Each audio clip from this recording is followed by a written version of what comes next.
Chapter 2 of Mr. Joseph Andrews, his birth, parentage, education, and great endowments, with a word or two concerning ancestors.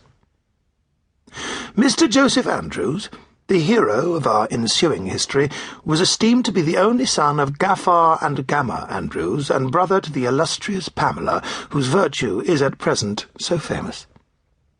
As to his ancestors, we have searched with great diligence, but little success, being unable to trace them farther than his great-grandfather, who, as an elderly person in the parish remembers to have heard his father say, was an excellent cudgel-player. Whether he had any ancestors before this, we must leave to the opinion of our curious reader, finding nothing of sufficient certainty to rely on. However, we cannot omit inserting an epitaph which an ingenious friend of ours hath communicated. "Stay, traveller, for underneath this pew lies fast asleep that merry man Andrew. When the last day's great sun shall gild the skies, then he shall from his tomb get up and rise. Be merry while thou canst, for surely thou shalt shortly be as sad as he is now." The words are almost out of the stone with antiquity. But it is needless to observe that Andrew here is writ without an S, and is, besides, a Christian name. My friend, moreover, conjectures this to have been a founder of that sect of laughing philosophers since called Merry Andrews. To waive, therefore, a circumstance which, though mentioned in conformity to the exact rules of biography, is not greatly material, I proceed to things of more consequence. Indeed, it is sufficiently certain that he had as many ancestors as the best man living, and perhaps, if we look 500 or 600 years backwards, might be related to some persons of very great figure at present, whose ancestors within half the last century are buried in as great obscurity. But suppose, for argument's sake, we should admit that he had no ancestors at all, but had sprung up, according to the modern phrase, out of a dunghill, as the Athenians pretended they themselves did from the earth. Would not this Autokopros have been justly entitled to all the praise arising from his own virtues?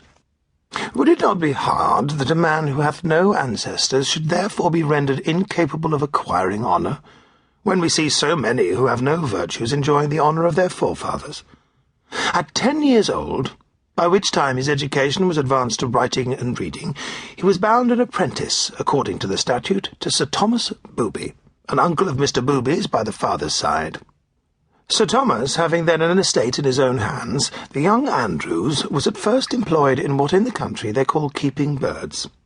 His office was to perform the part the ancients assigned to the god Priapus, which deity the moderns call by the name of Jack-o'-lent.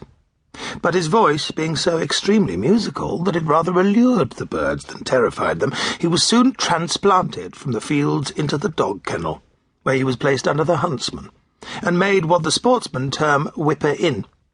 For this place, likewise, the sweetness of his voice disqualified him, the dogs preferring the melody of his chiding to all the alluring notes of the huntsman, who soon became so incensed at it that he desired Sir Thomas to provide otherwise for him, and constantly laid every fault the dogs were at to the account of the poor boy who was now transplanted to the stable.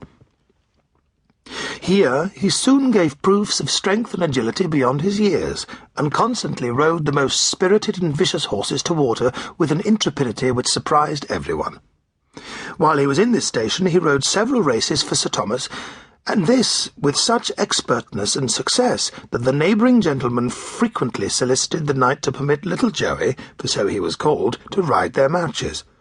The best gamesters, before they laid their money, always inquired which horse little Joey was to ride, and the bets were rather proportioned by the rider than by the horse himself, especially after he had scornfully refused a considerable bribe to play booty on such an occasion. This extremely raised his character, and so pleased the Lady Booby that she desired to have him, being now 17 years of age, for her own footboy.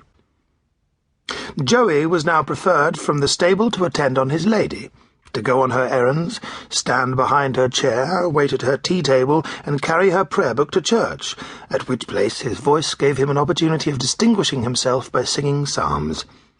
He behaved likewise in every other respect so well at divine service that it recommended him to the notice of Mr. Abraham Adams, the curate, who took an opportunity one day, as he was drinking a cup of ale in Sir Thomas's kitchen, to ask the young man several questions concerning religion, with his answers to which he was wonderfully pleased.